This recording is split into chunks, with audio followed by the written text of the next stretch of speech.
Hi everybody and welcome back to the Upside Dan. Today I'm going to be reviewing the sequel to 2017's The Hitman's Bodyguard. What's this one called? This one's called The Hitman's Wife's Bodyguard. But how was it? And does it stack up to the first one?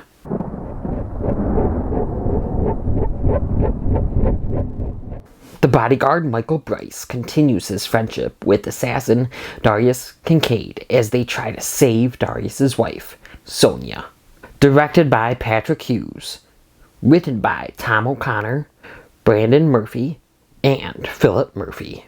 This film stars Ryan Reynolds, Samuel L. Jackson, Salma Hayek, Morgan Freeman, Antonio Banderas, and Frank Grillo. So on a whim, I decided to rewatch and review the first one from 2017, so you can check out that review on my channel.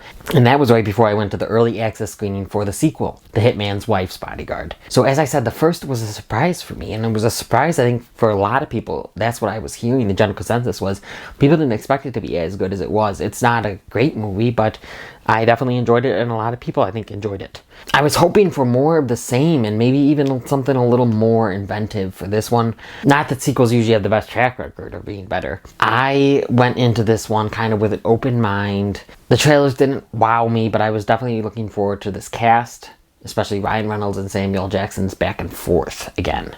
This one adds Salma Hayek more at the forefront of the film, as it is called The Hitman's Wife's Bodyguard. I think that she works for the most part. There were times where I thought she was a little over the top, but you could just tell she was having so much fun in this role, and in a lot of ways, she was my favorite. She had some of my favorite one-liners, from some of my favorite scenes. I really enjoyed her, and I thought she did a good job.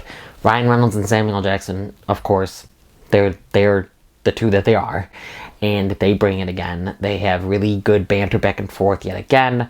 Not as good as the first, and not as much as the first, because you have Salma Hayek more in between them, so to say. But I really liked Salma Hayek and Ryan Reynolds, one-on-one when they had scenes together, and then Ryan Reynolds and Samuel Jackson's one-on-one, as well as Salma Hayek's and Samuel Jackson's one-on-one. Each of them had a really good rapport and chemistry when they were one-on-one with each other. As a group, it just felt like they were just always ganging up on Ryan Reynolds' character, and it got kind of annoying for the most part. Some of it was okay. I just don't think, though, that the dialogue and the banter works as well in this one as it did in the first one. And I don't think a lot of stuff works as well in this one as it did in the first one. Don't expect Morgan Freeman to be in it that much. I didn't expect that. You barely see him in the trailers. But I really liked his part and what it turns out to be.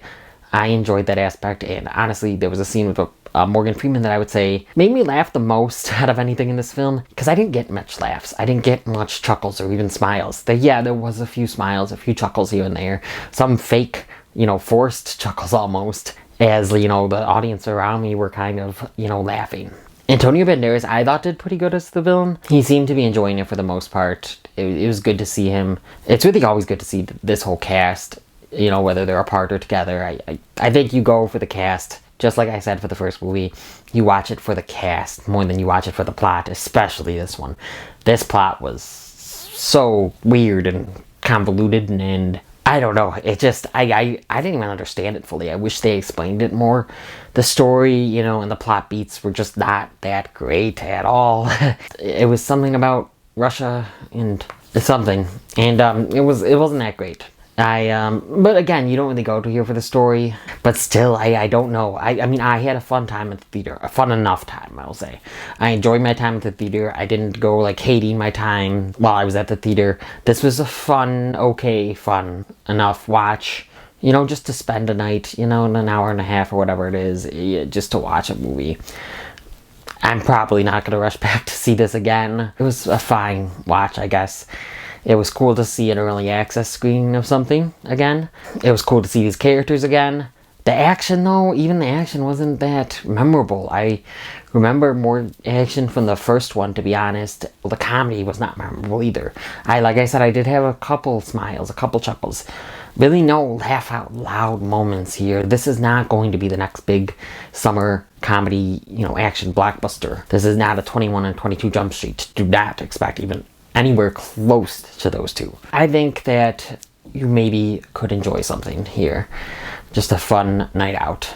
I don't know though. I wouldn't like crazy like say, oh yeah, I definitely recommend it. Go to movie theaters, go see it. But I did have fun, like I said. Frank Grillo though, I will say was kind of wasted here. It's good to see him. I really am a fan of him, and I think that he could just be an action star when he's given the right role, and I just don't think that this is not, well, no, this is not the right role. He's not in it much. He doesn't really have any action. But I am looking forward to seeing him on other stuff. But again, I'd like to see Ryan Reynolds, Samuel Jackson, Salma Hayek. Again, those are my positives and negatives, so take with you as you will. It's not a good movie whatsoever. The Hitman's Wife's Bodyguard gets a 5.5 out of 10 from me. That's a 5.5 out of 10. Have you seen The Hitman's Wife's Bodyguard? Have you seen the first one? What did you think of these two movies? Let me know down in that comment section. Please blow up that comment section. If you've liked what you've seen here and you want to see something else, click around here to see something else. Please like this video, comment on this video, share this video with the movie fans in your life, hit that notification bell, subscribe, and come to the Upside Dan.